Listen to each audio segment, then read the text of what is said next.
വ്യാളിമുഖത്തോടു കൂടിയ പടിഞ്ഞാറേ ഗോപുരത്തിൻ്റെ മുകൾ ഭാഗം, 49 മീറ്റർ ഉയരത്തിൽ 7 നിലകളോടുകൂടിയ രാജഗോപുരം. ക്ഷേത്രത്തിലേക്കുള്ള പ്രവേശനം ഈ ഗോപുരവാതിലിലൂടെയാണ്. നമസ്കാരം. ക്ഷേത്രങ്ങളെ അറിയാൻ ടെമ്പിൾ വോയേജിലേക്ക് എല്ലാവർക്കും സ്വാഗതം. പ്രശസ്തമായ കാഞ്ചീപുരം ശ്രീ വരദരാജേശ്വര ക്ഷേത്രത്തിലേക്ക്. AD 1053 ചോള രാജാക്കന്മാർ നിർമ്മിച്ച ക്ഷേത്രം പിന്നീട് പാണ്ഡ്യ, കാണ്ഡവരായ, ചേര, കാകതീയ, ശംഭുവരായ, ഹൊയ്സാല, വിജയനഗര രാജവംശങ്ങൾ പുനർനവീകരണം നടത്തി ക്ഷേത്രഭരണം നിർവഹിച്ചതിൻ്റെ 350ഓളം കല്ലിൽ കൊത്തിയ ലിഖിതങ്ങൾ ക്ഷേത്രങ്ങളിൽ പലയിടങ്ങളിലും നമുക്ക് കാണാം. 10ാം നൂറ്റാണ്ടിൽ ഇന്ന് കാണുന്ന വിധത്തിൽ നിർമ്മാണങ്ങൾ പൂർത്തിയായതായി പറയപ്പെടുന്നു. 23.5 ഏക്കർ സ്ഥലം. പുരാതന വിശ്വകർമ്മ സ്ഥാപതികളുടെ വാസ്തുശില്പവിദ്യയുടെ മാഹാത്മ്യം. പുരാതന ഹൈന്ദവാചാര്യൻ ശ്രീ രാമാനുജൻ താമസിച്ചിരുന്നതായി പറയപ്പെടുന്ന മഹാവിഷ്ണുവിൻ്റെ 108 ദിവ്യദേശം ക്ഷേത്രങ്ങളിൽ ഒന്ന്. ചെറുതും വലുതുമായി 32 ആരാധനാലയങ്ങൾ, 19 ഗോപുരങ്ങൾ, സിംഹരൂപത്തിലുള്ള വ്യാളി മുഖത്തോടു കൂടിയ 389 തൂണുകളുള്ള മണ്ഡപങ്ങൾ, രതിമന്മഥൻ, ലക്ഷ്മി നാരായണൻ, ലക്ഷ്മി നരസിംഹർ, ലക്ഷ്മി ഹയഗ്രീവർ എന്നിങ്ങനെ പ്രധാന ശില്പങ്ങൾ. ശ്രീ അത്തിവരദർ എഴുന്തരുളിയുള്ള അനന്തസരസ് തിരുക്കുളം. 40 വർഷം അത്തിവരദർ യോഗാവസ്ഥയിലിരിക്കുന്നത് ഈ കുളത്തിലാണ്. ജൂലൈ 2019 രാഷ്ട്രപതിയും പ്രധാനമന്ത്രിയും മുഖ്യമന്ത്രിമാരും VIP-കളും സാധാരണക്കാരും വിദേശികളും അത്തിവരദരെ കാണാൻ ആകാംക്ഷയോടെ ഈ ക്ഷേത്രത്തിലെത്തി. അത്തിവരദരെ ദർശിച്ചാൽ മോക്ഷം കിട്ടും എന്ന് വിശ്വാസം. ഇതിഹാസം അനുസരിച്ച് 4 യുഗങ്ങൾ: കൃതയുഗം, ത്രേതായുഗം, ദ്വാപരയുഗം, കലിയുഗം. അങ്ങനെയെങ്കിൽ നമ്മളിപ്പോൾ കലിയുഗത്തിൽ ജീവിക്കുന്നു. ആദ്യത്തെ യുഗമായ കൃതയുഗത്തിൽ ബ്രഹ്മാവ് ദർശിച്ച ഭഗവാൻ നാരായണനെ ബ്രഹ്മാവിൻ്റെ ആഗ്രഹപ്രകാരം ദേവശില്പിയായ വിശ്വകർമാവ് അത്തിമരം കൊണ്ട് വിഗ്രഹം കൊത്തിയെടുക്കുന്നു. 1000 സൂര്യതേജസ്സോടെ അത്തിമര പ്രതിഷ്ഠയിൽ മഹാവിഷ്ണു വരദരാജസ്വാമിയായി പ്രത്യക്ഷപ്പെട്ടു. 16ാം നൂറ്റാണ്ട് വരെ അത്തിമര പ്രതിഷ്ഠയിലെ അത്തിവരദരായിരുന്നു ഈ ക്ഷേത്രത്തിലെ മൂലപ്രതിഷ്ഠ. 1688 മുഗളന്മാരുടെ അധിനിവേശ കാലത്ത് അത്തിവരദരെ സംരക്ഷിക്കാനായി ക്ഷേത്രത്തിനുള്ളിലെ അനന്തസരസ് എന്ന കുളത്തിൽ ക്ഷേത്രത്തിലെ ധർമ്മകർത്ത കുടുംബത്തിലെ 2 സഹോദരന്മാരാൽ ഒളിപ്പിക്കപ്പെട്ടു. 40 വർഷത്തിലൊരിക്കൽ അത്തിവരദരെ ദർശിക്കുന്നത് ഇവിടെയാണ്. കുളത്തിലെ അത്തിവരദരുടെ സ്ഥാനം ധർമ്മകർത്ത കുടുംബ സഹോദരന്മാർക്ക് മാത്രമേ അറിവുണ്ടായിരുന്നുള്ളൂ. അതിനുശേഷം 40 വർഷത്തിലേറെ വിഗ്രഹമില്ലാതെ പൂജ മുടങ്ങി. ധർമ്മകർത്ത സഹോദരന്മാരുടെ മരണത്തോടെ അത്തിവരദ വിഗ്രഹം കുളത്തിൽ ഒളിപ്പിച്ചു വെച്ച സ്ഥലം ആർക്കും അറിവില്ലാതായി. പ്രതിഷ്ഠ കണ്ടെത്താനാകാത്തതിനാൽ കാഞ്ചീപുരത്തുള്ള ഓടയാർപാളയം വനത്തിൽ നിന്നും ഉത്സവമൂർത്തി പ്രതിഷ്ഠയായ ദേവരാജസ്വാമിയുടെ വിഗ്രഹം കൊണ്ടുവന്ന് മൂലവിഗ്രഹമായി പൂജ ആരംഭിച്ചു. ഇതിനു കാരണം 2 വിഗ്രഹത്തിൻ്റെയും രൂപസാമ്യം ആയിരുന്നു. ക്ഷേത്രത്തിലെ വിശേഷ അവസരങ്ങളിൽ ഉപയോഗിക്കുന്ന മണി. 1939 ഒക്ടോബർ എന്ന് ഈ മണി നിർമ്മിച്ച ദിവസത്തെപ്പറ്റി ആയിരിക്കാം ഇതിൽ പറഞ്ഞിരിക്കുന്നത്. 1709 അനന്തസരസ് ക്ഷേത്രകുളത്തിലെ വെള്ളം പൂർണ്ണമായി വറ്റിച്ചപ്പോൾ വെള്ളിപ്പാത്രത്തിൽ ശയനരൂപത്തിൽ അത്തിവരദരെ കണ്ടെത്തി. അതിനുശേഷം ക്ഷേത്രഭരണക്കാർ 40 വർഷത്തിൽ ഒരിക്കൽ കുളത്തിൽ നിന്നും അത്തിവരദരെ പുറത്തെടുത്ത് 48 ദിവസം മാത്രം ആരാധിക്കാൻ തീരുമാനിച്ചു. ഓരോ 40 വർഷം കൂടുമ്പോൾ 24 ദിവസം കിടക്കുന്ന രൂപത്തിലും 24 ദിവസം നിൽക്കുന്ന രൂപത്തിലും അത്തിവരദരെ പൂജിച്ചു.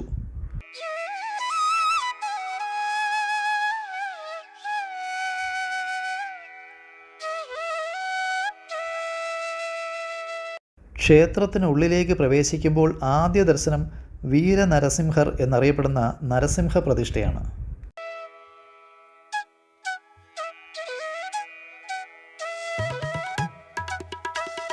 ചെന്നൈയിലെ പൂവിരുന്തവല്ലി, ഇന്നത്തെ പൂനമല്ലിയിൽ നിന്നും തിരുക്കച്ചി നമ്പികൾ എന്ന വിഷ്ണുഭക്തൻ ദിവസവും പൂക്കളുമായി വന്ന് വരദരാജ പെരുമാൾക്ക് പൂജ ചെയ്തിരുന്നതായി ക്ഷേത്രചരിത്രത്തിൽ പറയുന്നു.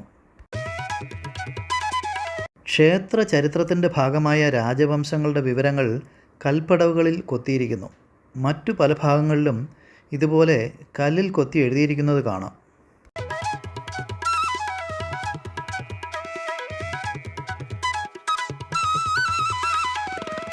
1ാം നിലയിൽ ഇപ്പോഴത്തെ മൂലപ്രതിഷ്ഠ ശ്രീ ദേവരാജസ്വാമി സന്നിധിയിലേക്ക് ഈ പടികളിലൂടെ പോകണം.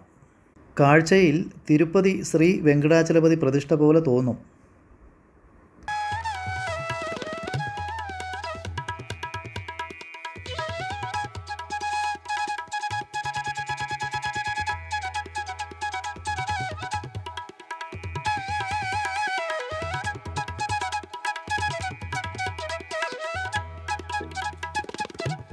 പല്ലികളായി ജനിക്കാൻ ഗൗതമ മഹർഷിയുടെ ശിഷ്യന്മാർ ശപിക്കപ്പെടുന്നു.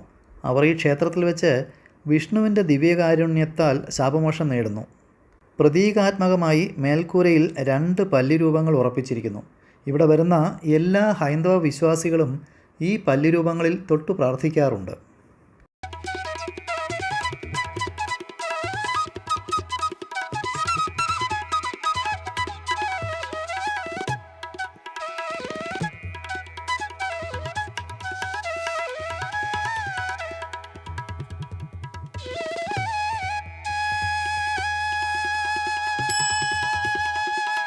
അത്തിവരദരെക്കുറിച്ച് അല്പം ഐതിഹ്യം. ബ്രഹ്മദേവൻ്റെ ഒരു ആഗ്രഹം മഹാവിഷ്ണുവിനെ ശംഖ് ചക്ര ഗദാ പത്മം എന്ന ചതുരംഗ രൂപത്തിൽ കാണണം. അതിനായി കഠിന തപസ് ചെയ്തു. 4 കൈകളോടെ മഹാവിഷ്ണുവിനെ ദർശിക്കണമെങ്കിൽ 100 അശ്വമേധയാഗങ്ങൾ നടത്തണം എന്ന് ഒരു അശരീരി കേൾക്കുന്നു. 100 അശ്വമേധയാഗങ്ങൾ ചെയ്യാനുള്ള പ്രയാസത്തിൽ വിഷമിച്ചിരിക്കുമ്പോൾ അറിയുന്നു കാഞ്ചീപുരത്തിൽ നടത്തുന്ന ഒരു അശ്വമേധയാഗം 100 യാഗങ്ങൾക്ക് തുല്യമാണെന്ന്. യാഗം തുടങ്ങിയത് സരസ്വതീ ദേവി ഇല്ലാതെ ഗായത്രി ദേവിയുടെ അകമ്പടിയോടെ. കോപാകുലയായ സരസ്വതീ ദേവി യാഗശാലയിൽ വേഗവതി നദിയായി അവതരിച്ച് വെള്ളപ്പൊക്കം ഉണ്ടാക്കാൻ ശ്രമിക്കുന്നു. ബ്രഹ്മദേവനെ സഹായിക്കാൻ ഭഗവാൻ വിഷ്ണു ശയനരൂപത്തിൽ വേഗവതി നദിയെ തടയുന്നു. യാഗം പൂർണ്ണമായ വിജയിച്ചപ്പോൾ ഭഗവാൻ വിഷ്ണു ചതുർബാഹുവായി ബ്രഹ്മാവിന് മുമ്പിൽ പ്രത്യക്ഷപ്പെട്ട് ബ്രഹ്മാവിനും കൂടെ 33 ദേവന്മാർക്കും അനുഗ്രഹം നൽകുന്നു. എല്ലാവരും ചോദിച്ച വരം നൽകിയ ഭഗവാൻ വിഷ്ണു വരദരാജ പെരുമാളായി.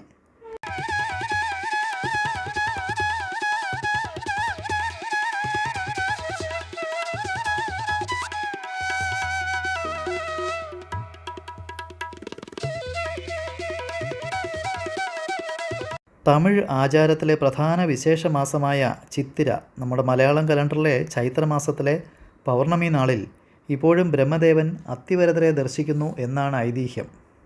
ദർശനം നൽകിയ പെരുമാളിൻ്റെ രൂപം അത്തിമരത്തിൽ കൊത്തിവെച്ച് ബ്രഹ്മാവ് പൂജിച്ചു. ബ്രഹ്മാവ് സൃഷ്ടിച്ച അത്തിമര വരദരാജനെ ഐരാവതം പുറത്തേറ്റി നടന്നു. അത്തിവരദരുടെ അനുഗ്രഹം കിട്ടിയ ഐരാവതം ഹസ്തഗിരി അല്ലെങ്കിൽ അത്തിഗിരിയായി മാറി. പിന്നീടൊരിക്കൽ ബ്രഹ്മദേവൻ അത്തിവരദരെ മുൻനിർത്തി യാഗം ചെയ്യുമ്പോൾ യാഗാഗ്നിയുടെ ചൂടിൽ അത്തിവരദർ ക്ഷീണിതനായി. ബ്രഹ്മാവ് മഹാവിഷ്ണുവിനോട് പരിഹാരം ആരാഞ്ഞപ്പോൾ അത്തിവരദനെ ശയനരൂപത്തിൽ അനന്തസരസ് കുളത്തിൽ പ്രതിഷ്ഠിക്കാൻ ഉപദേശിച്ചു. മാത്രമല്ല കലിയുഗം മുഴുവനും അനന്തസരസിൽ കുളിർമയായിരിക്കുമെന്നും ഒരു കാലത്തും വറ്റുകയില്ല എന്നും ബ്രഹ്മദേവനോട് പറയുന്നു. ചതുർബാഹുവായ മഹാവിഷ്ണുവിനെ പുറത്തു ചുമന്ന അനുഗ്രഹം ലഭിച്ച ഐരാവതം ഹസ്തഗിരി എന്ന അത്തിഗിരിയായി മാറിയ കൽമല കൊത്തിയെടുത്തതാണ് ഇപ്പോൾ പ്രധാന ക്ഷേത്രം സ്ഥിതി ചെയ്യുന്ന സ്ഥലം. 360 മീറ്റർ നീളവും 240 അടി വീതിയും 130 അടി ഉയരവുമുള്ള ഹസ്തഗിരി എന്ന ഒറ്റക്കൽ കുന്നിലാണ് പ്രധാന ശ്രീകോവിൽ നിർമ്മിച്ചിരിക്കുന്നത്. ചൈത്ര പൗർണമി കഴിഞ്ഞാൽ 15-ാം ദിവസം സൂര്യകിരണങ്ങൾ മൂലവിഗ്രഹത്തിൽ പതിക്കുന്ന വിധത്തിലാണ് ദേവരാജസ്വാമി പ്രതിഷ്ഠ.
ശ്രീ ചക്രത്താഴ്വാർ ശ്രീകോവിൽ 1191 നെട്ടൂരിലെ ഇളവലങ്കൻ കരിങ്കരായർ നിർമ്മിച്ച ക്ഷേത്രം.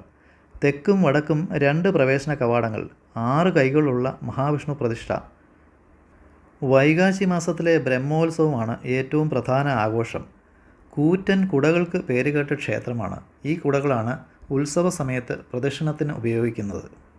1979 ജൂലൈയിലും 2019 ജൂലൈയിലും അത്തിവരദരെ ദർശിക്കാൻ ഭാഗ്യം ലഭിച്ച ഒരാളെ ഞാൻ ക്ഷേത്രത്തിൽ പരിചയപ്പെടാൻ കാരണം ഇദ്ദേഹമായിരുന്നു വീഡിയോ ക്യാമറയുടെ ടിക്കറ്റ് കൊടുക്കുന്ന ആൾ. കേരളത്തിൽ നിന്ന് എന്നറിഞ്ഞപ്പോൾ ശ്രീ പത്മനാഭസ്വാമിയെ കാണാൻ വന്ന കാര്യം എന്നോട് പറഞ്ഞു. ഞങ്ങൾ അടുത്ത് സംസാരിച്ചു. 1854 ഓഗസ്റ്റ്, 1892 ജൂൺ, 1939 ജൂലൈ, 1979 ജൂലൈ എന്നീ വർഷങ്ങളിൽ അത്തിവരദർ ദർശനം നടന്നതായി ക്ഷേത്രരേഖകളുണ്ട് എന്ന് അദ്ദേഹം പറഞ്ഞു.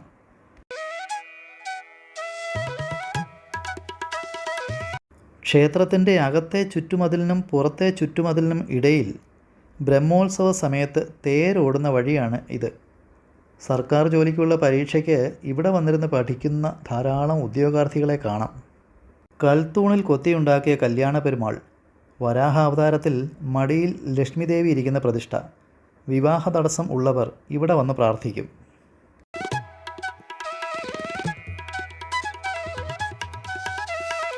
കൃത്യമായ അടിസ്ഥാനത്തോടെയുള്ള കൊത്തുപണികൾ. ഇതിഹാസത്തിലെ നമ്മൾ കേട്ടിരിക്കുന്ന പല കഥകളും അവലംബമാക്കി നിർമ്മിച്ചവ.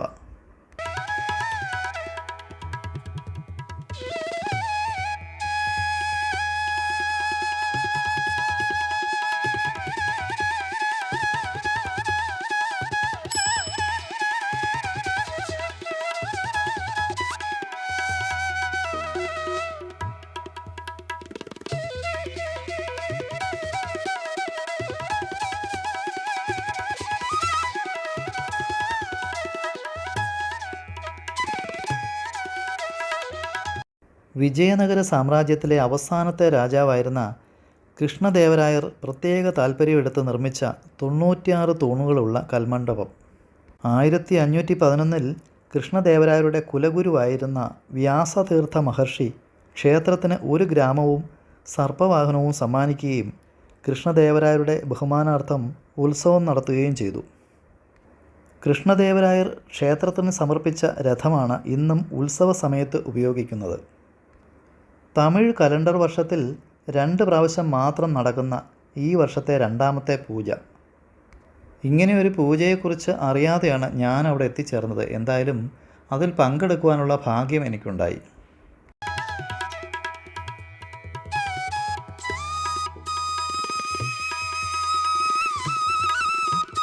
മഹാഭാരതത്തിൻ്റെയും രാമായണത്തിൻ്റെയും വിവിധ ഇതിഹാസങ്ങൾ ചിത്രീകരിക്കുന്ന 96 അലങ്കരിച്ച ശില്പത്തൂണുകൾ.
പൂജാവിഗ്രഹങ്ങൾ പുറത്തേക്ക് ആനയിച്ച് 96 കാല് മണ്ഡപത്തിൽ പൂജിക്കുന്ന അപൂർവ കാഴ്ച കണ്ട് അത്തിവരദരോട് വരദരാജ പെരുമാളിനോട് പ്രാർത്ഥിച്ച് മടങ്ങുകയാണ്.